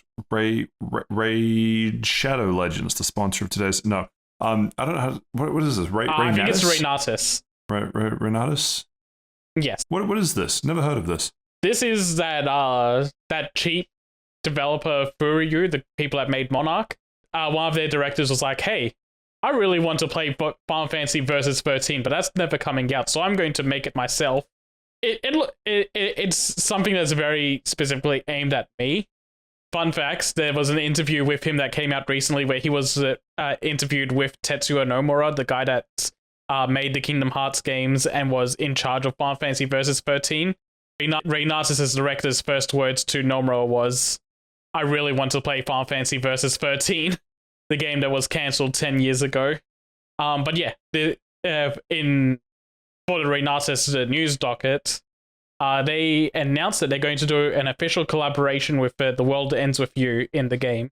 And it's going to be an actual like quest line that's in the game itself, not some weird like secondary DLC that's going to be very short. This is like an actual quest line that they're going to add into the game.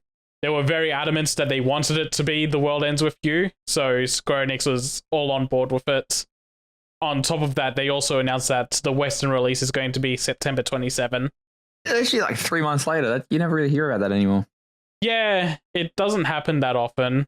Most things, I don't want to say most things. It's most things that are published by NIS America come out late because they also do the Ease games and the Trails of series, and all of those come out really late as well. Like there's a game Trails to Daybreak, I think it is, that's coming out next month, and that's going to be like a year after it released in Japan. Very, very slow localization. Yeah, interesting. Is there anything else that we want to touch on with Renatus? No, I'm interested in it. Yeah, but I want to see like it does look like, I don't know. Just watching the trailer, it looks very. It's very budget.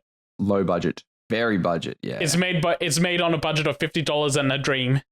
But it looks interesting enough, and I'm kind of into it just for the vibes of it, and like the guy basically going, okay, the game I want to play isn't coming out, so I'm going to make something similar myself. And I respect the hustle. Fuck it, we will. Yeah. Well, we'll see. Indeed, we will.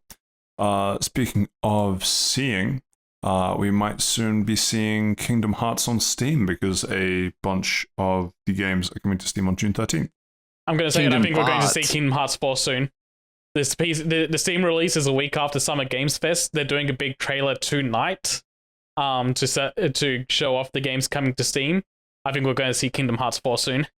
Well, Kingdom Hearts. Yeah, no, the Kingdom Hearts 4 isn't coming out for like 40 years, Seth. Come on, man. You're delusional. I think it's coming out next year. They got nothing AAA coming for the next, like, coming in the pipeline besides Kingdom Hearts 4 and Dragon Quest.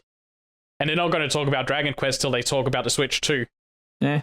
The weird thing about the Kingdom Hearts games coming to Steam, though, the rhythm game, Melody of Memory, isn't coming to Steam at the moment.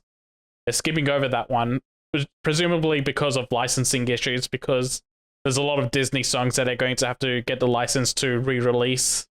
I'm telling you, putting Let It Go into Kingdom Hearts was a mistake. I need to play Kingdom Hearts 3. Gotta get through the rest of the series as well. Well, what was the last one I played? Birth by Sleep. So I've got to do. You only got to watch 2 movies and play Dream Drop Distance. I don't think Dream Drop Distance is on the fucking thing that I've got. Damn it. That's the 3DS one. Ah, damn it. Do I have to play the mobile phone game that doesn't exist anymore? You don't have to. Kingdom Hearts 3 has a mention to it. It's not super important that you know about it, but you can just kind of read a summary to get the gist of it. Hell, the 2.8 collection has a movie in it that covers other stuff. Like, basically everything you need to know about it going into Kingdom Hearts 3 will be in that movie. It's a very boring movie, though. I've got, yeah, it's fresh.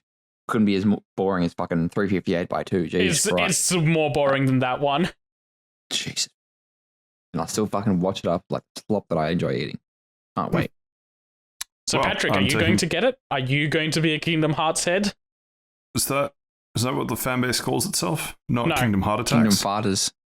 No, and also this is a threat. You are going to get into it. Oh, okay. Cool. Well, good thing I didn't sign a non-disparagement clause so I can talk shit all I want about it. The first time you see Mickey Mouse in an organization, Hottie, you're going to forget all about those disparagements. There's a knock at my door. Mega Swampert, is that you? No, it's Mickey Mouse with a gun. Did somebody say the door to darkness? Maybe. I wouldn't know. Jesus, that Speaking of fucking triggered me, the man. Door to Darkness, Saif, some dark news, some dark times for Squeenix. Yeah, a little bit. So Square Enix's profits dropped 70%. They also, I didn't link it, but Wah wah. they also canned a bunch of projects that came up to be like 27 billion yen, I think it was, which sounds like a lot on paper, but then when you translate it to US dollars, they basically cancelled half of a Sony budget game. Ugh. So yeah, with that 70% drop in profits, Square Enix has come out and said they're going to start aggressively pushing for multi-platform releases more often now. The Switch 2 is going to be something that they really aim to try and push their games onto. And yeah, just get more of their games out on everything so they can try and maximize as much profits as possible. Probably wouldn't have had to done it if they released Final Fantasy 16 on Xbox. Well, I'm just saying. I don't even think Xbox, just if it was PlayStation and PC day one, it still doesn't have a PC Xbox release day one. date. Game Pass day one, probably, actually. That'd do really good for it. But also along with those drops in profits, Square Enix has had to lay off workers across the European and American divisions because, as we found out because of the Iwata revelation a few months back, you can't actually lay off people in Japan.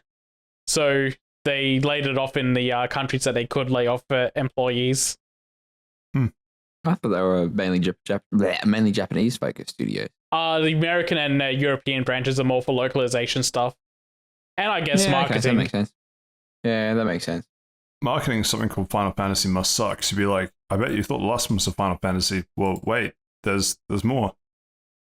More final, more fantasy. Well, can't really explain that more, but neither can Sony explaining why they're hiring more CEOs. Actually, they can explain that. It's because they got rid of Jim Ryan. Go on.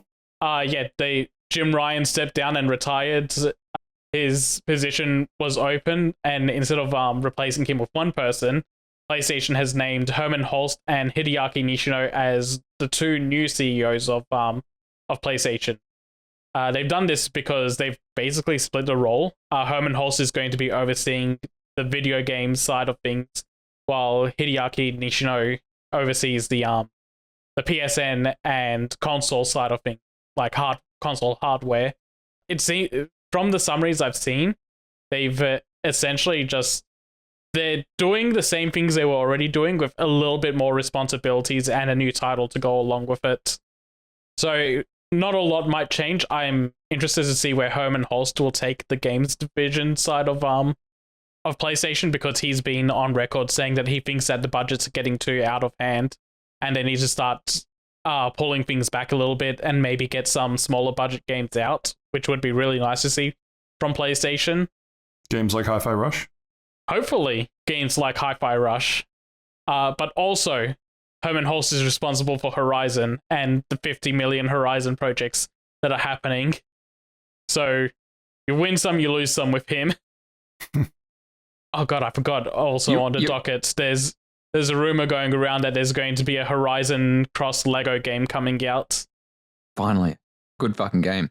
Do you reckon I can't fucking remember. The old Sony CEO, you reckon he was just twice as good as these guys? Oh, you mean Rim Giant? Oh yeah, of course, Plim's Lion. Was he like just twice as good? Is that what this is trying to say? No. Okay. You reckon they get paid the same or like half? They probably got a minor boost each, but not enough to be the same that Jim Ryan would have had when he was singular CEO. Man, sucks. Oh, well, you're doing half the work. Yeah, I mean, I guess. We'll have to wait and see. Will we? I don't know. Will we? Well, while we wait and see, Sony has formed a new studio with a bunch of ex-Deviation game devs. I think it was last episode too, we talked about how Deviation was shut down. I think we talked about it last time, or Yeah, it would have was, been a yeah. pretty Yeah. recent episode. So it's quite weird to have, like, the studio shut down. By the way, we started up a new studio with a bunch of people from that studio we just shut down. Microsoft move. That's just the Connect. I mean, it could be. Anyway, I don't have a huge amount to offer on this one. Anything from either of you on it, or are we moving on? I wish them all Quick the to best. mention and move on, yeah. There's nothing to say besides, Yeah. hey, they opened up. Opened up, they did. Speaking of opening up, Helldivers 2 opened up on some sales numbers, and they've topped 12 million. That's a good segue there. 12 Pat. million in 12 weeks. So that's like 1 million copies a week they sold. That's pretty good. And to think they did it without Xbox as well. Do I need to pull out the Tekken chart to show how much Xbox impacts sales? No, please don't. Because it wasn't good. It was 7% of Tekken's total sales. We like good games. No, you like games on Game Pass. Very true. It should be on Game Pass then. Cool. As much fun as it is to watch Mum and Dad fight, a few other Helldivers 2 news bits to roll through. So, obviously, there's been a rather large amount of backlash to Sony suggesting, and by suggesting, I mean mandating that people use their PSN accounts to connect to continue playing Helldivers 2. And the community said, none of that, thanks, and then actually got them to back off, which 12 million people is a lot of people to piss off with one move. Yeah, I for one did not think they would back off. I thought Sony would just power through because it seems like making questionable decisions is just how most businesses get run these days. Backed off to an extent. So the PSN requirement is no longer a requirement, it's still optional. But Helldivers 2 hasn't been reinstated on the store pages in the countries that it was delisted from. And that was 177 countries. Just to throw this next article into this batch as well. Ghost of Tsushima's PC port was also not released in those same countries. Even though you should be able to play the single player of that game just fine without a PSN account connected. That got them such bad press doing that. So fucking ridiculous. Indeed. It was because anyway, we don't have to rehash the issue again. But For 3 days straight or 4 days straight, it was just getting review bombed to hell and back. Some of the developers were going, yeah, no, review bomb it because it'll give us extra leverage while talking to Sony to try and negotiate. And yeah, it was just one bad weekend of press for them about Helldivers 2 that Sony ended up having to go, okay, we're pulling back on this decision. No PSN requirement because we don't want to deal with that. Well, again, no PSN requirement, but still not bringing it back in the countries where it was delisted. Yeah, which is a shame. It needs to come back to those countries. It hasn't been done yet, but I believe the devs have said that the negative review bars are going to be added as a cape into the game. Like the way the logo, the way that the bars look is like a really nice logo. So they're going to do it as a cape in the game now. So they're taking it in strides. The developers they tried their best in a shitty situation. They did. Speaking of possibly shitty situations, Poland is investigating Sony and Steam for anti-competitive practices, which seems kind of like the soup du jour in terms of another country decides, actually, maybe if everyone's buying everything through the same platform, it should be more competitive. Yeah, no, this is just good. And you know what? Break their knees over their refund policy as well. True. Anything from you on this one, Steve? Are you sad? Look, I'll be honest with you. No. Are you saying you don't want the Xbox store on PlayStation consoles? No, I'm just saying it's a Poland issue. Look, is everybody having fun? Maybe. Do I know the regulatory ins and outs of what's going on? Probably not. Be interesting to see what happens. I'm always kind of interested. I say that, but I'm very interested in these kind of things, especially in like is Poland part of the EU? Who knows? Probably not. It is. Is it? Yeah. Never been. Is Poland part of EU? I just want to make sure you're correct, Pat. No, you're right. Rats. Always has been. Yeah, but I'll be interested to see if like something true. changes. Yeah, all right. I'll be interested to see if like they do find something, and then does the EU do something? And if the EU does something, it's a bigger deal.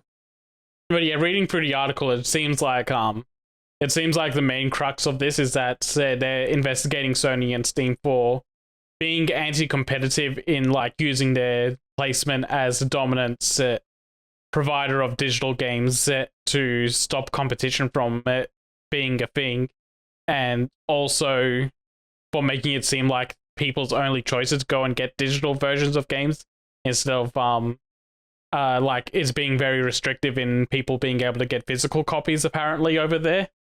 Yeah, it's just weird to me that you'd think that the old Xbox marketplace, Xbox store would have some kind of anti-competitive thing attached to it, but I guess no one uses it, that it's not an issue. Hold on, that makes me curious about something. Sorry, just googling something real quick. Xbox is supported in Poland. I was about to be like, I don't think Xbox sells in every country that PlayStation does. So I was very curious for a moment if Poland was one of those countries that didn't have Xbox as a supported platform. But they do. They sell it there. Can't say I'm shocked. What I am shocked at is that we have some rumors of a new PlayStation handheld that can possibly run PS4 games. Not real.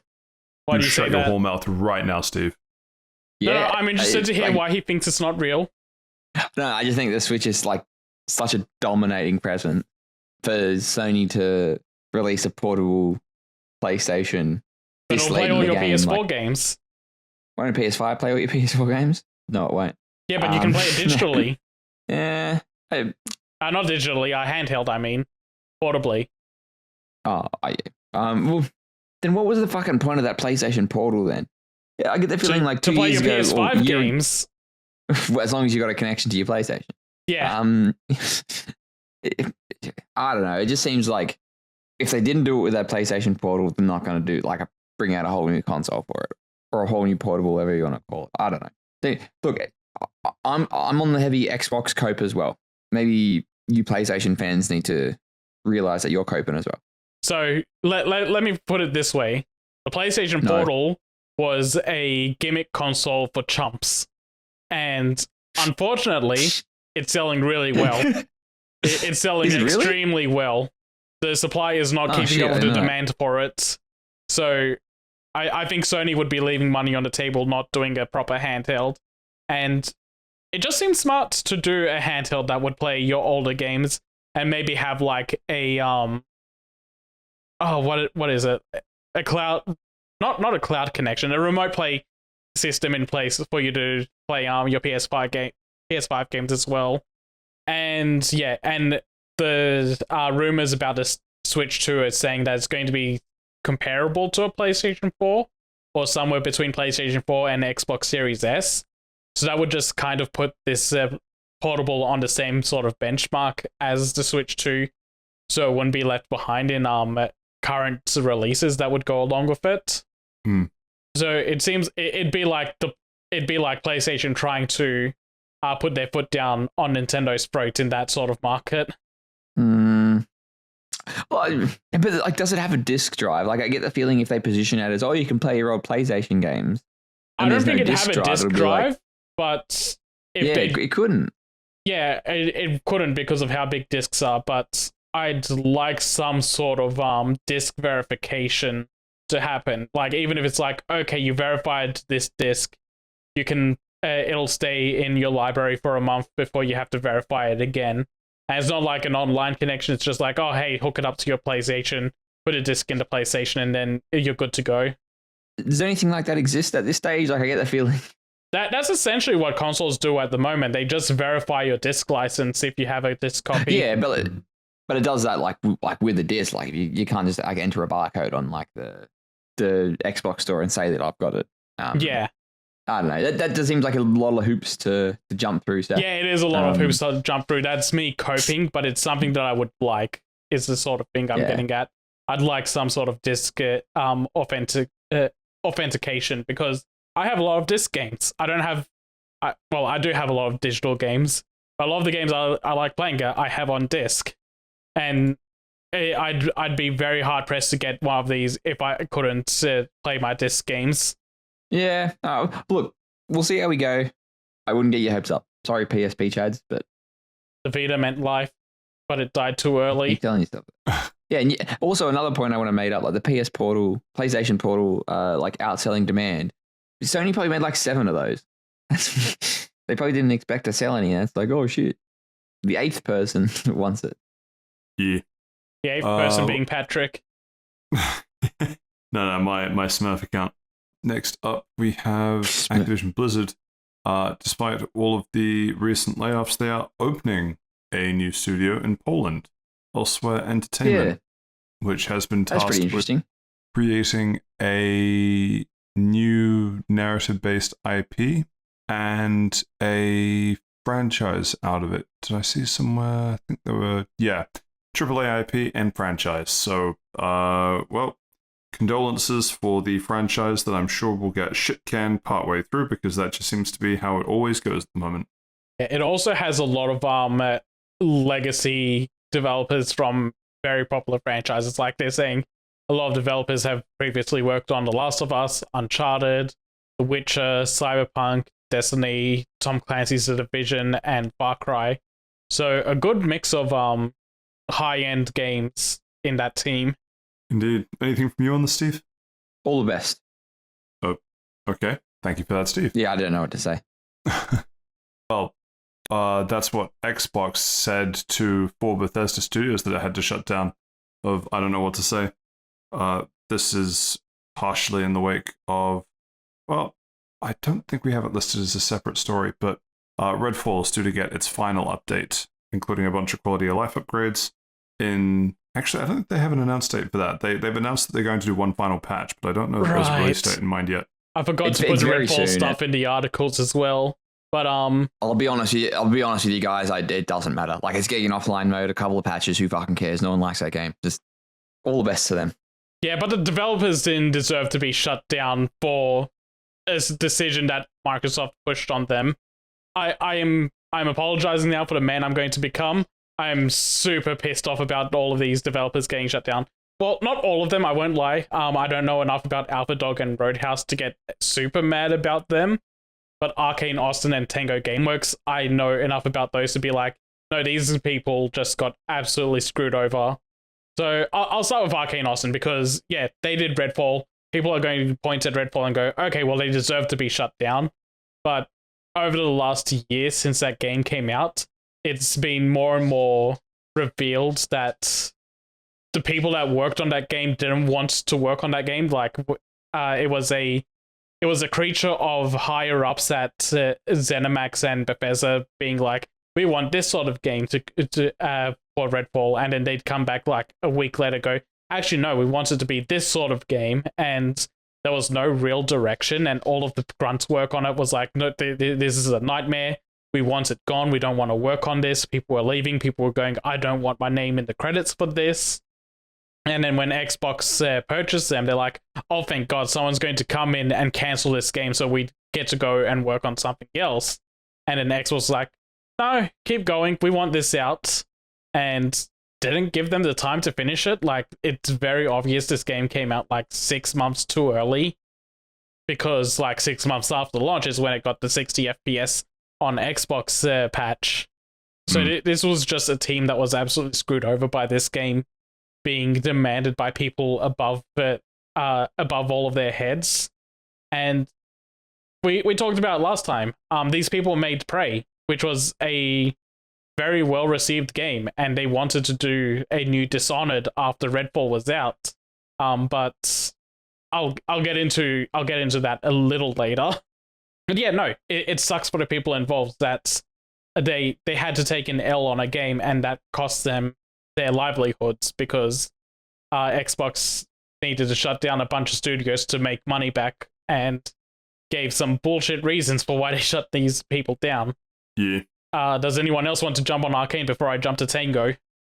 So tangentially related to this and the other studio closures, but also not in the docket, but I think we're talking about mainly poaching what Thor's mentioned on the issue, but NDAs have been ruled as, I don't know if unconstitutional, but basically that they are effectively invalid. Oh, non-competes. Non-compete non-compete clauses. NDAs. Yeah.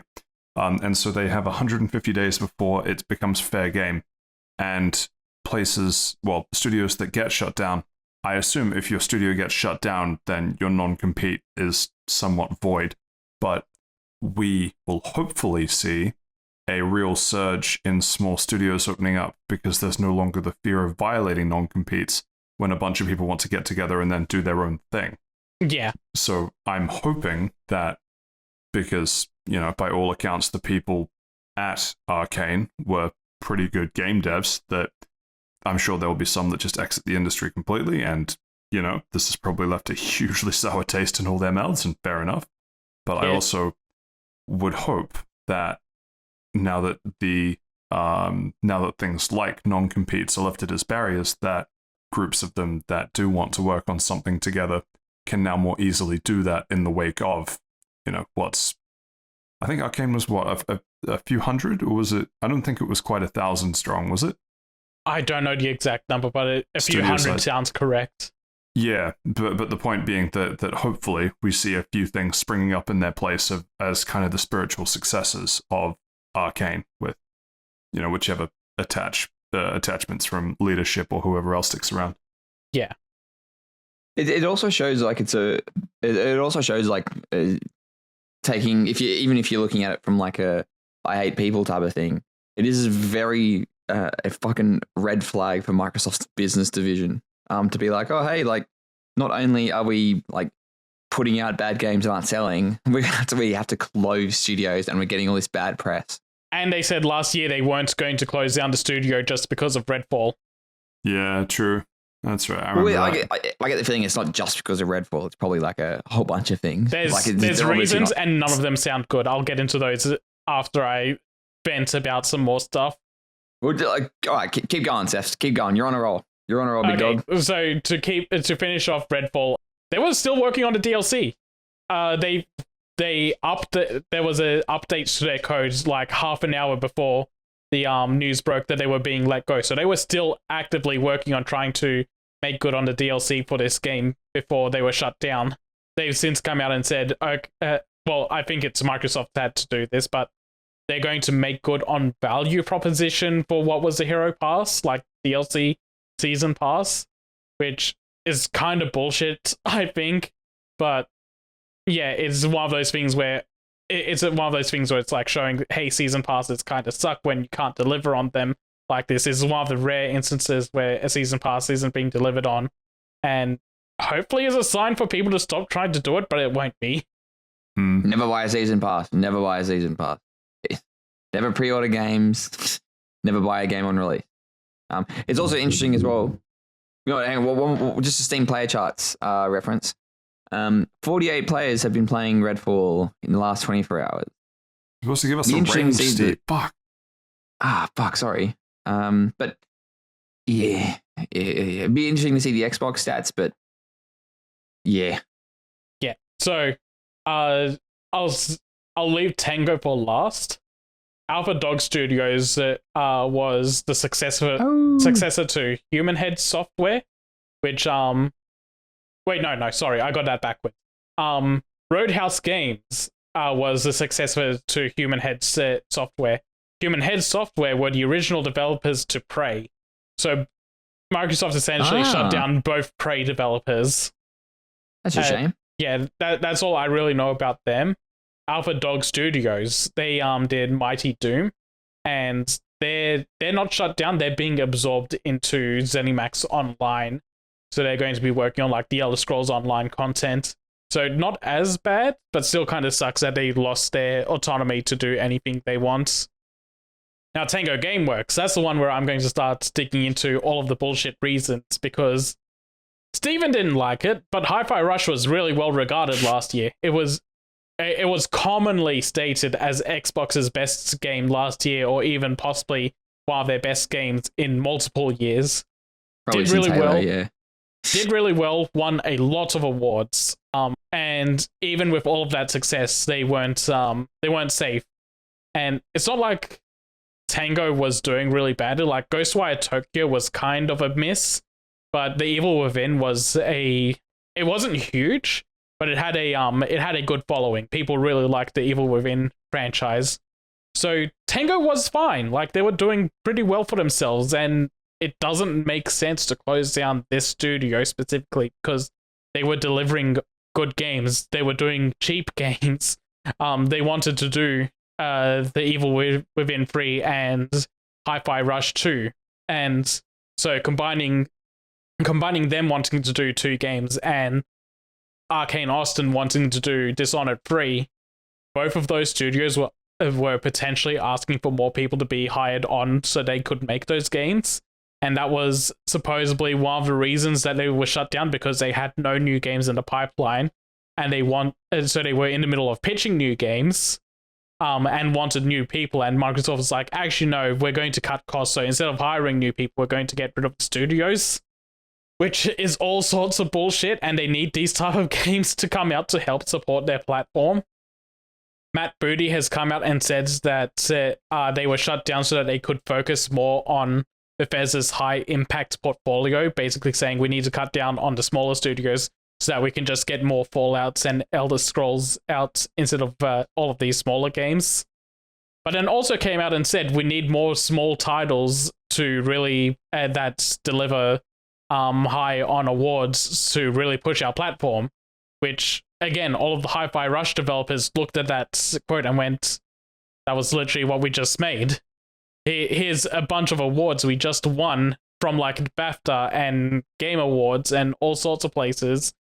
We literally did that exact thing you're asking for, and you got rid of us. Yeah, and the last thing I remember from Matt Booty saying was that one of the reasons for the shutdowns was because after all of the acquisitions they've done, they've got too many studios that they have to oversee and not enough manpower for like Matt Booty's division of overseers to go and oversee everything. So they needed to shut down some studios to pull back on scope so that they didn't have to exhaust themselves to go oversee projects and keep things manageable for themselves. Which, again, very bullshit reason. His position isn't an important position, isn't as important as releasing games for their platform to really push the Xbox brand. That's all I had to say about.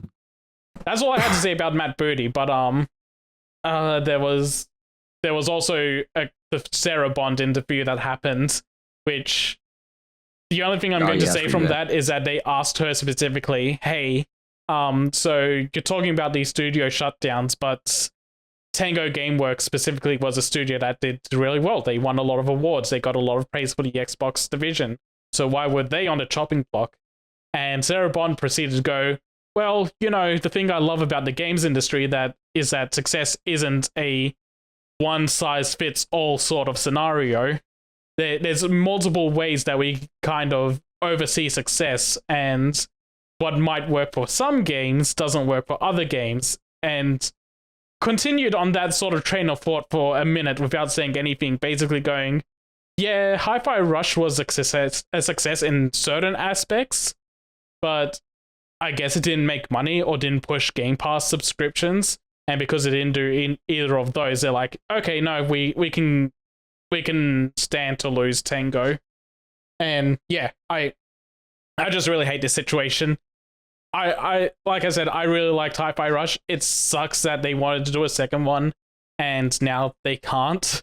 I'm hoping the best for all of those developers. I'm not going to say specifically I want this to happen, but I think it would be nice if a lot of them ended up at Shinji Mikami's new studio, or they ended up at Ikumi Nakamura's new studio and worked on Kamuri, or even if they went and did their own thing.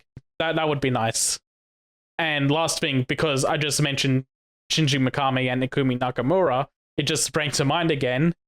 For the past few years, the entire Xbox division has been saying they really want to like try and push the brand into Japan, and they've been trying to do that through partnerships with like Sega on Game Pass, the Persona games on Game Pass, and a bunch of other stuff. Tango Gameworks was their only studio in Japan, and they just shut them down. Wow. They had a studio in the one place they were trying to push really hard for, and they shut them down instead, which goes kind of against all of that we want to push into this area. Really stupid decisions. God, I hate this so much.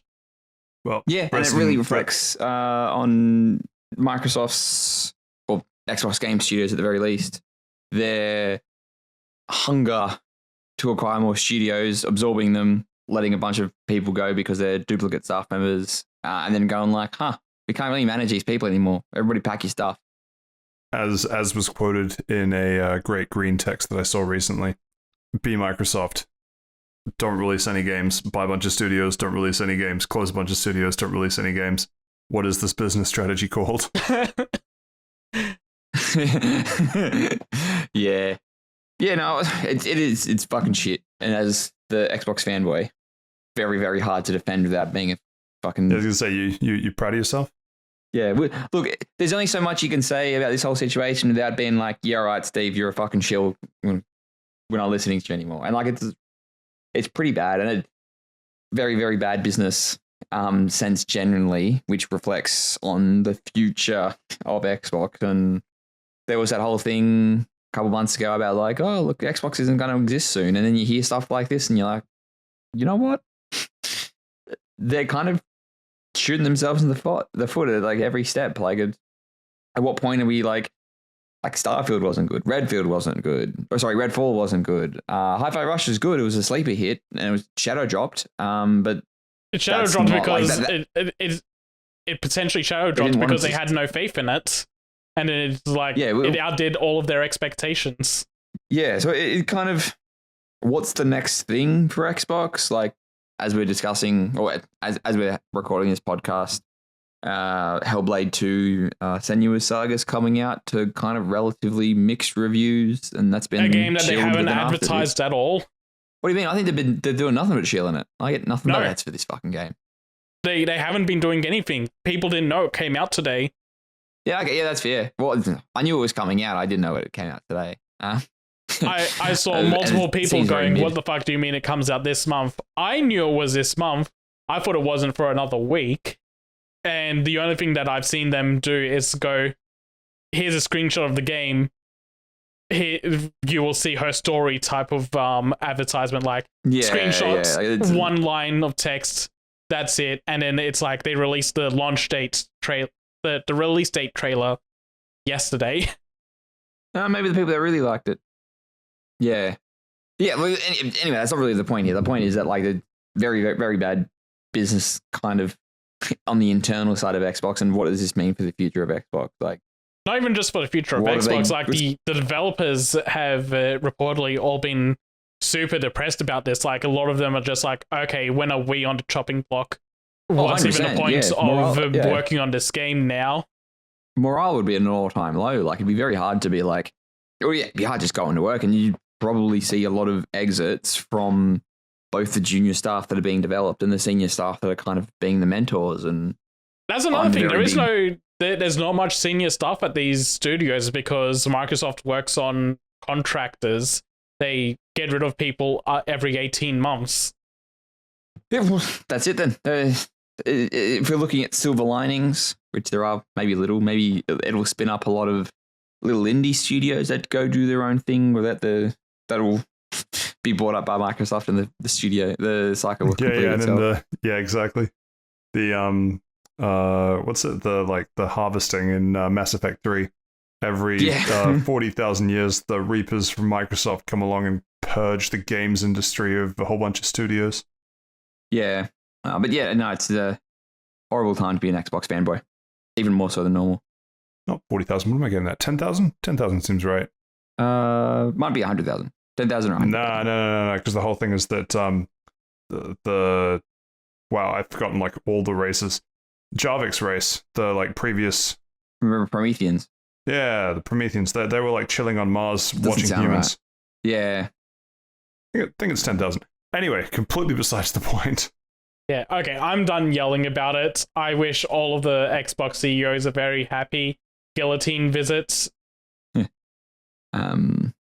50,000 years, Pat. I googled it. Wow. But okay. yeah, all the best to the people that will let go. Unfortunately, with the way the tech industry is going, and basically even telecommunications companies in general, it does seem to be a theme. But all the best. Yeah. Well, you can take solace because despite all the developers that they had to lay off, Microsoft now has enough money that they can integrate AI into Minecraft. Thank God. Hold on. Always Let has the been. pig let the pig wear a saddle. It is kind of just on their record of we want to have AI in all of our products. I mean, it seems like they have AIs running the company, so. Yeah, they've got that fucking Copilot thing. God, I fucking hate that. My fucking work laptop auto-updated with it, and literally just, I'm going to throw it into the sun. But yeah, cool. It's, Fun. yeah. Thanks for that, on. Steve. I was sort of expecting there to be a part 2, but no, that's cool. I think Saif has had enough. I think he's got to calm down. He's going in the fridge, chill out. Yeah, I got to prepare for the next one. Well, the next one is that Microsoft wants to add Call of Duty to Game Pass in a move that Yeah, I don't finally. They're think- so This is the fucking win we needed. stupid. I don't think anyone saw this coming. They said time and time again that they weren't coming. It wasn't coming to Game Pass. No, But they no, said it- time and time again it would, and everyone was saying, you shouldn't. That's fucking dumb. They're trying to. Yeah, Their but core when business does that model ever now is Game stop Pass. them? They were told not to close studios as well. But here we are. There's rumors along with this that saying that it sounds like that Microsoft is like internally talking about how they want to handle it, and there's a possibility that either Game Pass will go up in subscription price, or they're going to make a new tier of Game Pass that has Call of Duty specifically added to Game Pass, or they'll do both.